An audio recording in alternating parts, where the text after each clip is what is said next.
इस शहर में रिश्तों की बेरंग दुकानों में हीरो से भी महंगा है विश्वास का आईना।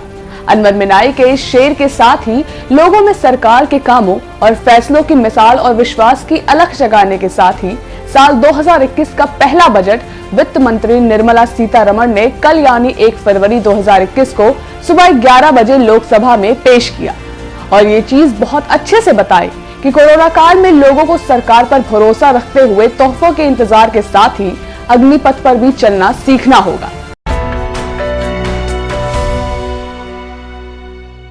नमस्कार, मैं हूं खुशबू पांडे और आप देख रहे हैं न्यूज टाइम नेशन की खास खबर।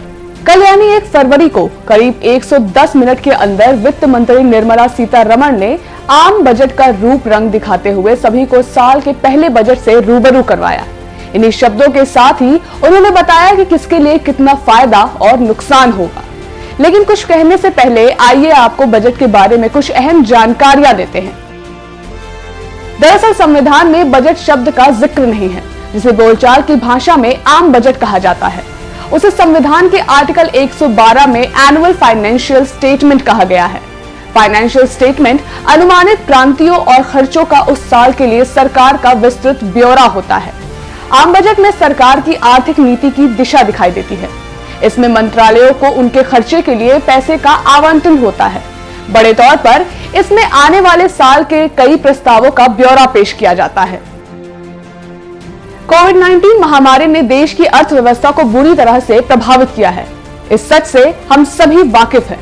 जीडीपी घटा है, बेरोजगारी बढ़ी है और बैंकिंग सेक्टर भी गंभीर संकट के दौर से गुजर रहा है। हालांकि बैंकिंग सेक्टर तो पहले से भी संकट के दौर में ही है। खैर, कल पेश हुए बजट का लक्ष्य विकास को बढ़ावा देने के लिए बड़े निवेश पर है। बजट पेश करने के दौरान निर्मला सीतारमण ने कहा कि 2021 से 2022 का बजट 6 स्तंभों पर टिका है। पहला स्तंभ है स्वास्थ्य और कल्याण, दूसरा भौतिक और वित्तीय पूंजी और अवसंचारना, तीसरा आकांक्षी भारत के लिए समावेश विकास, मानव पूंजी में नवजीवन का संचार करना, पांचवा नवाचार और अनुसंधान और विकास, छठा स्तंभ है न्यूनतम सरकार और अधिकतम शासन। 1 फरवरी को पेश किए गए आम बजट में स्वास्थ्य और बुनियादी ढांचे जैसे प्रमुख क्षेत्रों में आर्थिक गतिविधियों को बढ़ाने पर जोर दिया गया है। ये भी है कि वित्त मंत्री ने टैक्स का कई बार जिक्र किया, लेकिन आम जन को इनकम टैक्स से कोई भी राहत नहीं दी गई है। बजट 2021-2022 के महत्वपूर्ण तथ्य स्वास्थ्य बजट को बढ़ाकर 2,23,08,046 किया गया है। भारत के हेल्थ सेक्टर के लिहाज से यह एक बहुत बड़ी उत्साहित करने वाली घोषणा है, खासतौर पर तब जब यह सेक्टर लंबे समय से अंडर फंडेड रह रहा था। बजट में कोविड-19 वैक्सीन के लिए 35 करोड़ रुपए की घोषणा की गई है। निर्मला सीतारमण ने इस दौरान कहा कि अगर जरूरत पड़ेगी तो सरकार फंड्स को और भी ज्यादा बढ़ा सकती है। वहीं हेल्थ सेक्टर के साथ ही उन्होंने ये भी बताया कि इस बार मोबाइल फोन्स महंगे हो जाएंगे, सोना और चांदी सस्ते होंगे। इतना ही नहीं, चुनावी राज्यों पर भी फोकस किया जाएगा।